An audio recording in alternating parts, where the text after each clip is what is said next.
Je tiens à préciser, juste par respect pour vous, que peut-être pendant tous les témoignages que j'ai faits la semaine dernière, vous l'avez peut-être remarqué, il y avait en bruit de fond une sirène d'alarme qui se déclenchait sur une voiture, puisque j'habite non loin d'une banque et c'était une voiture qui était dans le parking de cette banque et l'alarme se déclenchait à chaque fois. Alors chaque fois on envoyait quelqu'un arrêter cette alarme, mais qui au bout de quelques secondes plus tard recommençait. Et, euh,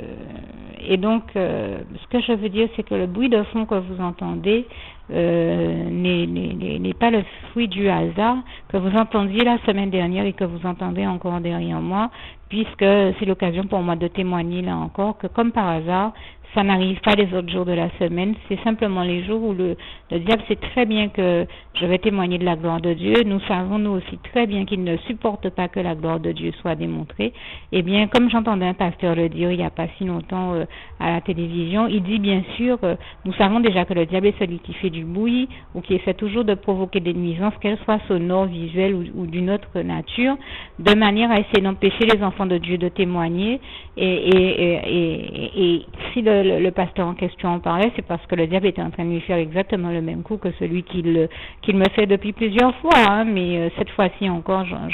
je prends le temps d'en témoigner, puisque certains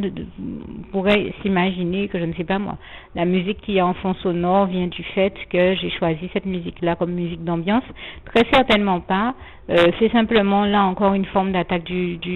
démon, du diable que notre ennemi commun avec Dieu que je dénonce ici, puisque comme d'habitude il ne supporte pas que la gloire de Dieu soit démontrée. Et cette fois-ci, il n'a rien trouvé de mieux à faire que de trouver à aveugler des gens qui ne se rendent même pas compte qu'en plein après-midi, à l'heure de la sieste, ils passent une musique qui empêche tous ceux du quartier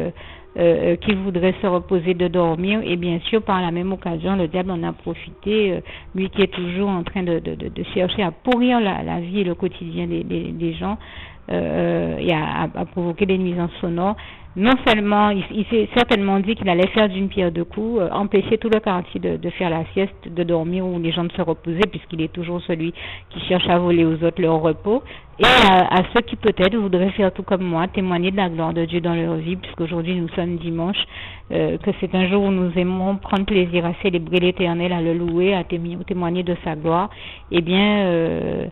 qu'en provoquant de telles nuisances sonores, eh bien, il allait empêcher à ceux qui voudraient rendre grâce et gloire à Dieu de pouvoir témoigner, de pouvoir le faire. Enfin, l'ennemi est vaincu, il est déchu, et toute la gloire revient à Dieu, à Jésus et à son Saint-Esprit, qui nous le savons, et de toute manière l'Éternel vainqueur du diable. Et je rappelle à cet effet ce passage de 1 Jean 4 verset 4 qui nous le dit bien: celui qui vit en nous, Dieu, est plus grand que celui qui est dans le monde, le diable, qui, comme je viens de le dire, est vaincu, qui est déchu, et ça pour l'éternité. Et je crois que c'est l'un des plus grands bonheurs que nous avons, et d'ailleurs, à cet effet, l'un de mes passages préférés aussi, c'est Romains 16, verset 20, que je vous inviterai à lire et que je rajouterai certainement dans le visuel de cette vidéo. Mais nous rendons grâce et gloire à Dieu parce que nous ne perdons pas de vue non plus que, comme il est écrit en Romains 8, verset 28, toute chose concourt au bien de ceux qui aiment Dieu, et que toute épreuve n'est rien d'autre qu'un sujet de joie complète pour les chrétiens. Donc nous faisons fi de ces exactions, des méfaits du diable, nous lui rigolons à la face, et nous continuons à aller de l'avant avec Jésus-Christ, notre merveilleux Jésus d'amour, et nous choisissons de nous concentrer sur les choses positives, sur les miracles, merveilles, prodiges et bienfaits de l'Éternel notre Dieu, et dont il nous bénit, comme il est écrit en Job 5, versets 8 à 9, et dont nous prenons aussi plaisir à témoigner, de manière à nous concentrer sur les choses positives de Dieu, plutôt que sur les choses négatives qui viennent toutes du diable, nous le savons bien. Et donc nous remercions le Seigneur pour tous ses bienfaits, toutes ses merveilles, tous ses miracles. En tout cas, moi, c'est ce que je fais. Je le remercie pour le Dieu merveilleux qu'il est. Et aussi, bien sûr, comme j'aime à le dire, nous n'aimons pas Dieu uniquement pour ce qu'il fait, nous l'aimons avant tout pour ce qu'il est. Mais c'est vrai que nous sommes tellement émerveillés par la splendeur glorieuse de son règne, comme le psaume 145, versets 8 à 21 nous le rappelle bien, que nous le remercions aussi pour toutes les belles choses et bienfaits que nous le voyons accomplir, les prodiges, merveilles et miracles que nous le voyons croyons accomplir de nos vies à tous. Et vraiment, toute la gloire en revient à Dieu, à Jésus, à son Saint-Esprit. Merci Seigneur, je t'aime et nous t'aimons, nous tous tes enfants. Juste une petite précision pour tous ceux qui ne sont pas encore, qui n'ont pas encore choisi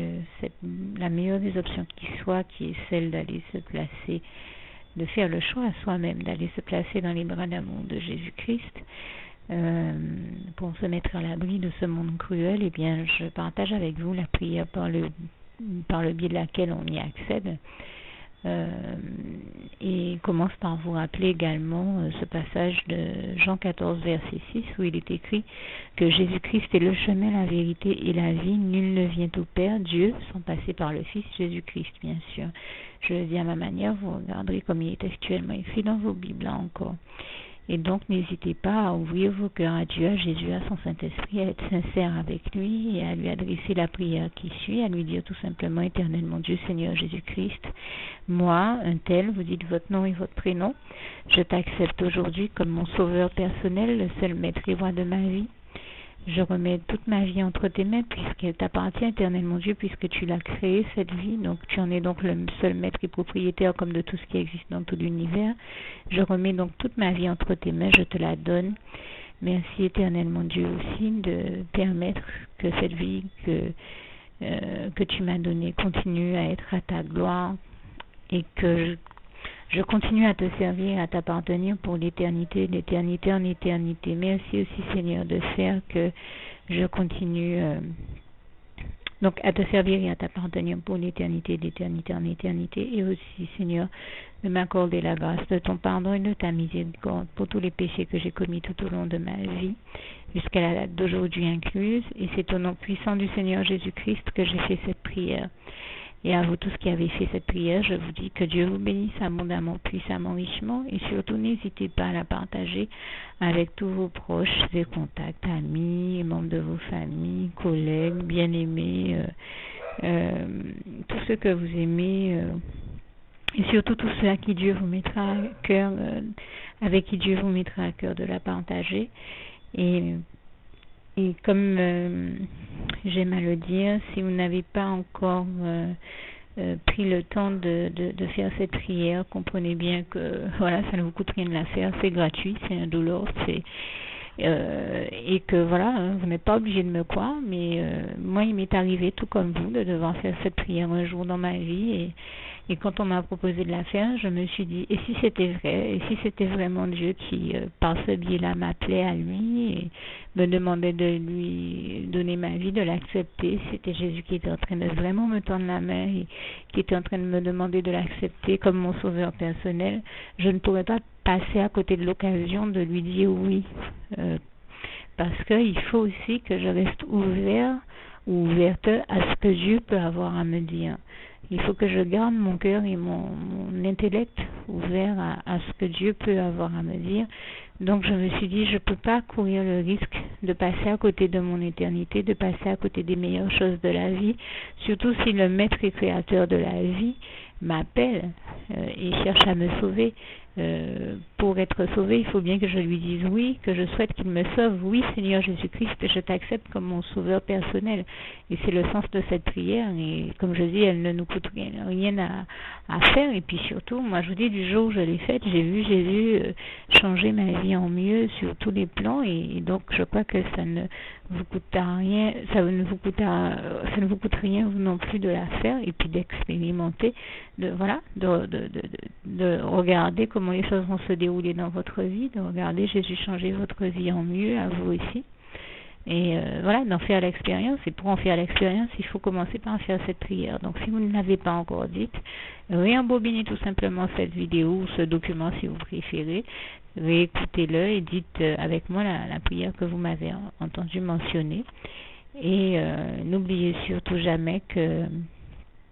tout est possible à celui qui croit en Dieu, en Jésus-Christ et en son Saint-Esprit, comme il est écrit en Marc 9, verset 23, et que tout est possible à Dieu, comme il est écrit en Marc 10, verset 27. Que Dieu vous bénisse donc et à bientôt.